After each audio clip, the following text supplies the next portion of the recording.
I'm Max McLean. I play C.S. Lewis on television. I've been here before. We did an event here in 2018 where we did the theatrical, the play version of the film here for students. We did actually two performances. They were both completely full. It was a really remarkable event. So and I didn't realize we were going to be here again. So it's a delight to be back here. What I want to do today is a little bit of an experiment. The idea was what makes Lewis so compelling, and there's a lot of reasons for that. I'm an actor, a writer, a producer, and so my thought is it's easier it's more caught than taught, and I've been working on a new script that continues the story of Lewis. The film was Most Reluctant Convert, and it's still playing I think you can get on Apple TV or Amazon Prime or some of those places. But what's interesting is when he was converted in 1931, it wasn't obvious that he would become the most influential Christian writer of the 20th century. So how did that come about? And what I'd like to do is, I've been writing this new script, and I've got a couple of scenes here. So it's almost like a first rehearsal or a stage reading, especially with strangers, it's pretty tough. But it's a good kind of a test, really, to see if it holds. What I want to do is read a couple of scenes, and each of the scenes has a theme. The first one I want to read is more Lewis, the philosopher, the rational thinker. The second one is a little bit more biographical and literary. And the third one is more biblical and theological.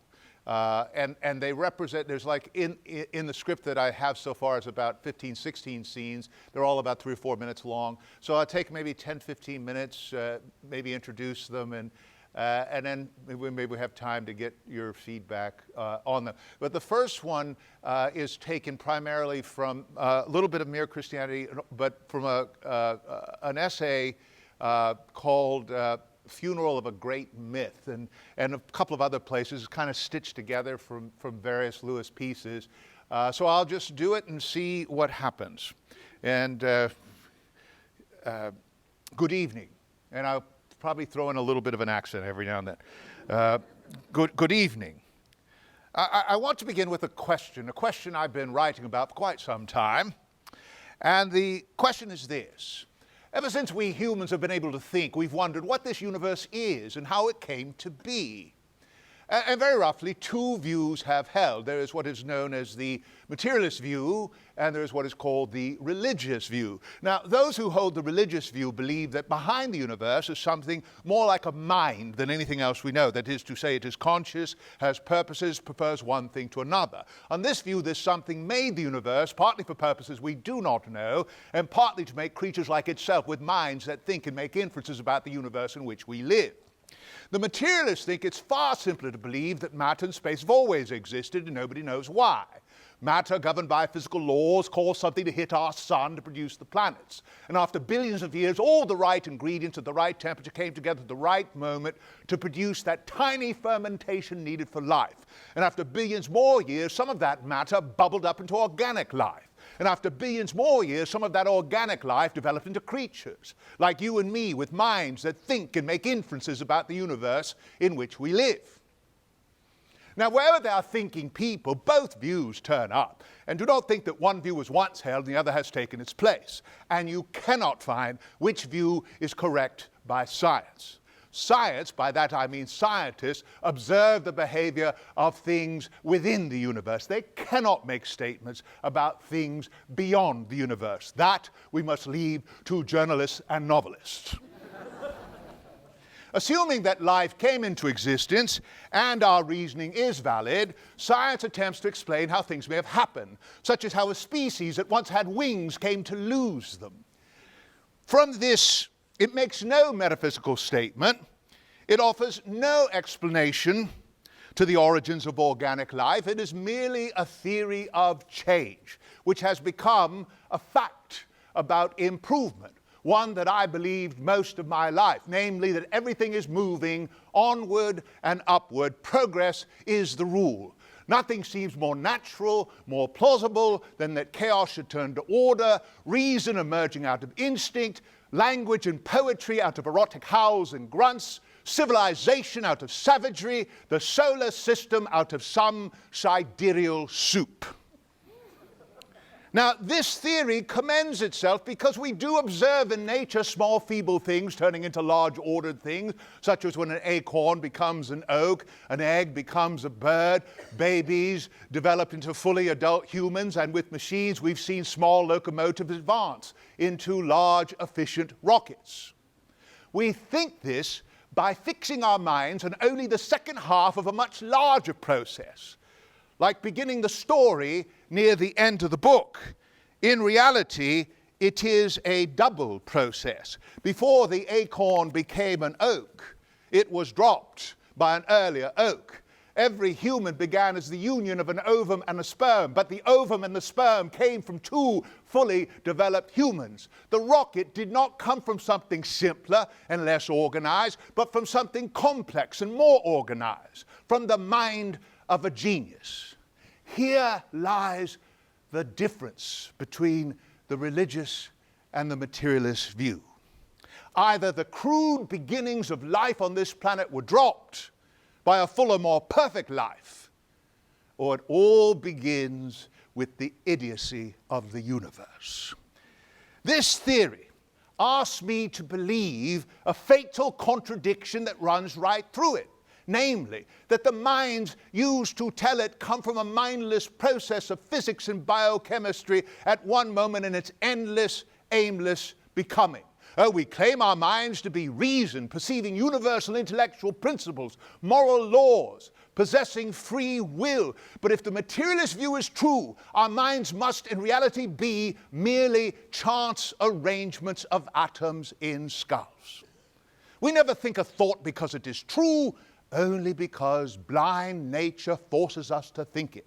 We never do an act because it is right, only because blind nature forces us to do it.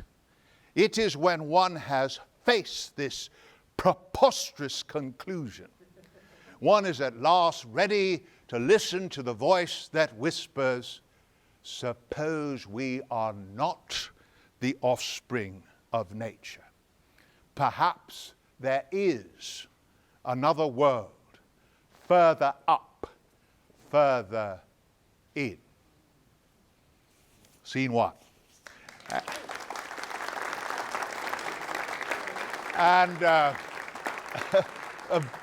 By the way, the name of the new script is called Further Up, Further In. So that sets it up. So this one is a little bit late in the script, and it's a little bit more this usually happens in all my plays, people running around. And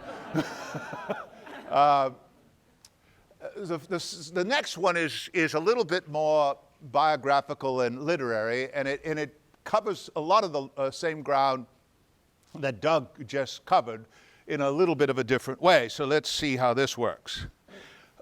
Perhaps the only service I could give to my unbelieving neighbor is to explain and defend the belief that is common to nearly all Christians at all times. And to this end, I wrote The Problem of Pain in 1940. The premise of the book is that God whispers in our pleasures, speaks to our conscience, but shouts in our pain. Pain is God's megaphone to rouse a deaf world. Can you imagine such a book having 6 printings in its first year? Astonishing. Oh, I've had some success in academic circles with the allegory of love and wrote a novel on space travel called Out of the Silent Planet, but nothing like this. To me, it was almost a sensation. Well, not everyone approved. One colleague complained that the problem of pain is quite bad enough without Jack Lewis making it worse. Still, this little book caught the attention of the BBC, who invited me to give radio talks on Christianity. They said they did not want a clergyman or another religious jaw, but a fresh new voice, whatever that is. This was during the Blitz. There was a day 1,000 German planes flew up the Thames, bombing everything in sight. London was an ocean of flames lighting up the sky 40 miles away. Looked like the Day of Judgment. And that was a setting for these talks. And when they aired, they brought a great surge of letters, all sorts of letters, and I felt it my duty to respond fully. Oh, the postman's knock brought daily despair. There were days I wrote 35 letters, all after work hours, not to mention the postage.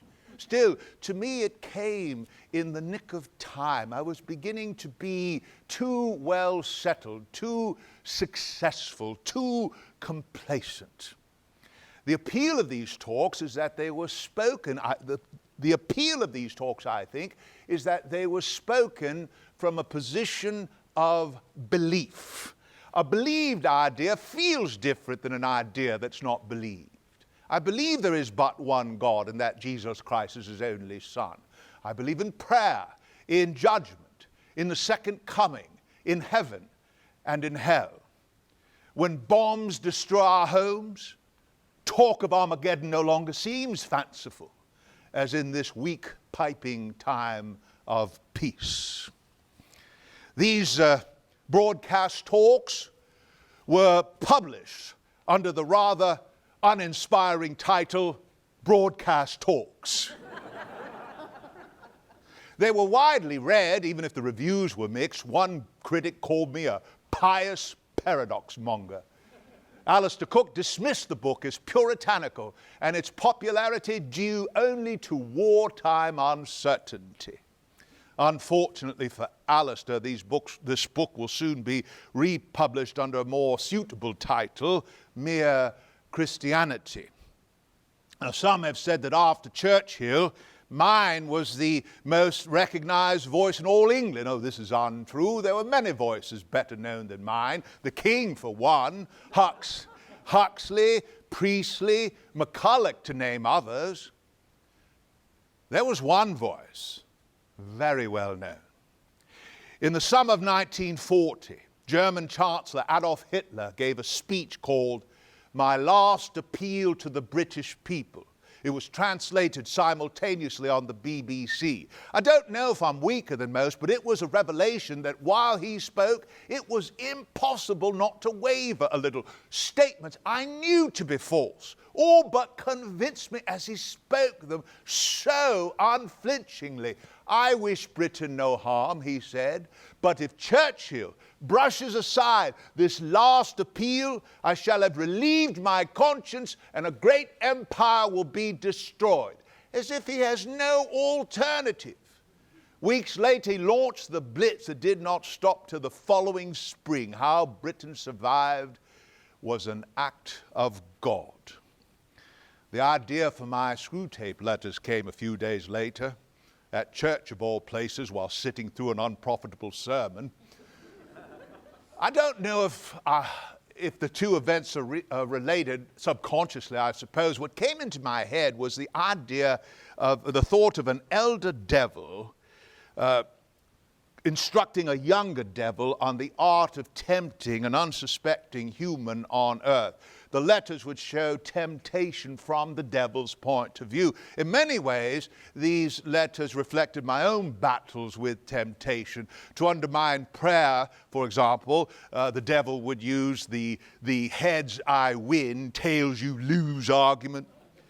If the thing prayed for doesn't happen, it's just one more proof the prayer doesn't work. If it does happen, one, of course, could see some of the causes that led up to it. Thus, it would have happened anyway, thus leading to the nefarious conclusion, all this prayer sort of thing just can't be true.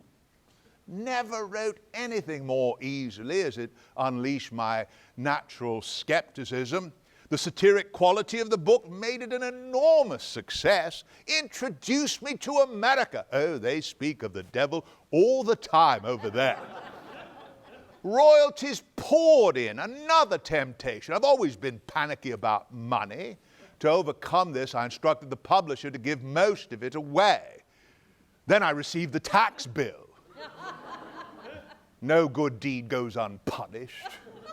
So I therefore set up a trust to distribute anonymously 2/3 of my royalties to those in need. I did not want my name attached to any of the gifts. It doesn't bother me to be had for a sucker. And it annoys me when people say, "Why did you give that man money? He'll probably go and drink it." Well, if I kept it, I'd go and drink it.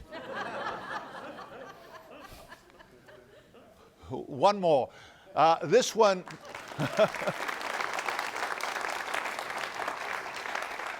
Thank you. This one might scare the hell out of you. This one is taken from, it's an excerpt edited down. All the things are pretty edited down. From an essay he wrote in the late 50s called The World's Last Night. And it's his thinking about the second coming of Christ. How many of you would like to know Lewis's interpretation or his thoughts about the second coming of Christ? Well, it doesn't matter. You're going to hear it anyway. Apocalyptic literature about the end of the world was particularly abundant in early Christianity. To modern taste, these writings strike us as tedious and unedifying. Yet it is clear that nearly all the first Christians expected the second coming in their lifetime. Oh, this has been proved false. Worse still was their reason for such belief. Their master had told them so. He created their delusion by saying, "This generation shall not pass away till all these things be done." The charge is simple. He was wrong. He knew no more about the end of the world than anyone else. Yet, within 14 words of the most embarrassing verse in the Bible come the following. "Of that day and that hour knoweth no man, not the angels in heaven, nor the Son, but only the Father." So here we have in Jesus one expression of error and one confession of ignorance standing side by side. What would be the writer's motive for recording this? And why would later copyists preserve it? The only reason I can think of is for the desire to tell the whole truth. Now, this passage and the cry on the cross, "My God, why hast thou forsaken me?" show that the gospel writers have the first great characteristic of honest witnesses. They mention facts that at first sight are damaging to their main contention. Now, to believe that Jesus is God in the flesh makes it hard to understand how our Lord could profess ignorance. Theologians tell us that Jesus was omniscient as God, ignorant as man. This need not boggle the mind. And if he did indeed take up human limitation, should we not expect to see such limitation displayed? It would be difficult, even repellent, to suppose that Jesus never asked a genuine question, a question to which he did not know the answer. Otherwise, his claim of being fully human would be meaningless. I find it easier to believe that when he asked, "Who touched me?" he really wanted to know. I do not think this difficulty creates unbelief. Rather, I think it strengthens a disbelief that is already there. A more important reason why the second coming is so disagreeable is something I've mentioned already, namely that we have been taught to view this world as moving upward and onward. Progress is the rule. Second coming offers no such hope. It does not even offer a gradual decay. That might be tolerable. No, it tells of a sudden, violent end, a brick flung through the window during afternoon tea, the curtain slamming down in the middle of the play. Oh, this is intolerable. So many things would be interrupted. Perhaps you plan to get married. Perhaps you are on the verge of some great scientific discovery. Surely no great and wise God would be so unreasonable as to cut all this short, not now. The doctrine of the second coming tells us that we cannot know when the drama we are living in will end. We think we know what play we are in. We do not.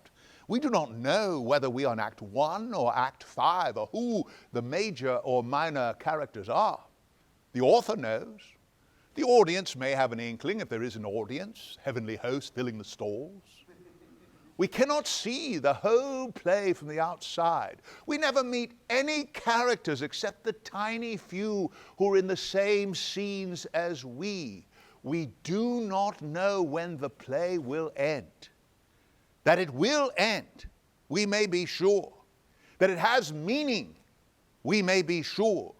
That the author will have something to say about how well or ill we play our part, we may be sure. The advice given is watch. I shall come like a thief. If the servant had known when the master would come, he would not have been found drunk in the house. But he didn't, nor will we. So we must be ready. What if this is the world's last night? This is not a punishment. This is a verdict. One day, an absolute correct verdict, a perfect critique, will be passed on to each one of us. Oh, we've experienced this before. Every now and then we discover what others really think about us. Oh, I do not mean what they say to our faces. That we usually have to discount. I'm thinking about what we overhear by accident, or the judgment betrayed by children or animals. We hope that those who think us cowards are ignorant and malicious. We fear that those who admire us are misled by their partiality. I suppose the experience of the final judgment, which may come upon us at any moment, is like these little experiences magnified to the nth degree. If the verdict is favorable, we shall have no fear. If unfavorable, no hope that it is wrong. Not only shall we believe, we shall know beyond doubt, as the judge has said, so we are, neither more nor less nor other. And in some dim sense, we knew all along. Not only shall we know, but all creation will know too, our parents, our wives, our husbands, our children. The self-evident truth about each one of us will be known to all. What if this is the world's last night?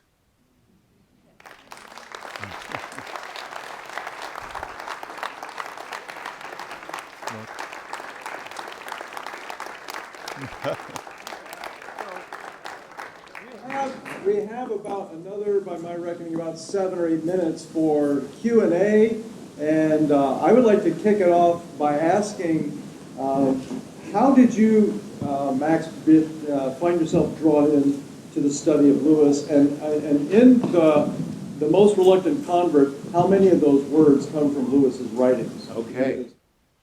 Good. Well, the first one, how I sort of gotten smitten by Lewis, I would have to say it was reading the Screwtape Letters in my 20s, and particularly the very first letter. I don't know if you recall it. It's about the man in the British Museum. He's sitting. Screwtape begins the first letter by recounting to Wormwood his various successes. How great of a tempter he is, and he gives the example of I once had a patient, a sound atheist, who was reading in the British Museum, and the picture that he's drawing is of somebody really being taken in by what appears to be some kind of theological or philosophical thought that's taking him out of his complacency, taking him out of himself, having an experience of joy, of God, of something, what Lewis described, the music we were born remembering. And all of a sudden, Screwtape sees, he says, 20 years' work beginning to totter. And so he thinks very quickly and whispers into the man's ear, "Isn't it just about time for lunch?" and gets him out. And then he goes on to say, I got him out of there. There was a little back and forth, got him out of there, showed him a newspaper. That was telling. And a number 73 bus, and he said the battle was won. I got into him this vague idea of whatever else. He said, I got this idea out of him, but I was really taken by this statement. He says, it's funny how these humans picture us as putting things into their minds. Our best work is done by keeping things out. And that's when I was hooked. Yeah. And as for The Most Reluctant Convert, how many of you have seen the film? Quite a few of you. Some of you have. You can see it on Apple TV, on Amazon Prime, and various other places. It was actually number 4 on Apple TV recently and number 12 in DVD sales in Amazon. So I'm really pleased how people are responding to it. We got the rights from C.S. Lewis' estate. We had to pay them a lot of money because we use a lot of Lewis's words. So I would say that 90% of the words used in the book, in the film, came from Lewis's writings. And I think that's the biggest success of the film is you hear his voice. Yeah. Anyone else? Yes. What do you think Lewis's commentary would be if we could be with us and Right now? the drama of the day? Yeah. He wrote about that already. The question is, what would Lewis think about today? He saw it coming, and he saw it coming very clearly in 2 books, one fiction and one nonfiction. I actually think the nonfiction one is the more entertaining, but the fiction one is better known, but it's a hard read. It's called The Abolition of Man. And there he really he doesn't call it postmodernism, but he was really concerned about what he calls subjectivism, that there is no truth, that you make your own truth. And that's written into the Supreme Court's Casey decision. So that would be a concern.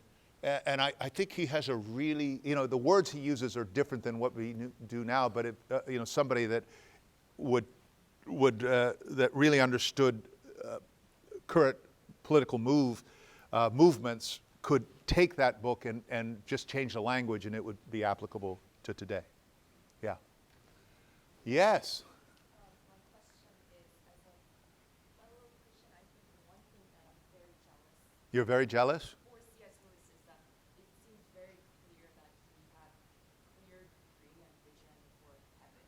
So Yes, he did. to get into kind of a persona of C.S. Lewis, what do you think is his vision of Heaven? heaven or I think this is such an important question.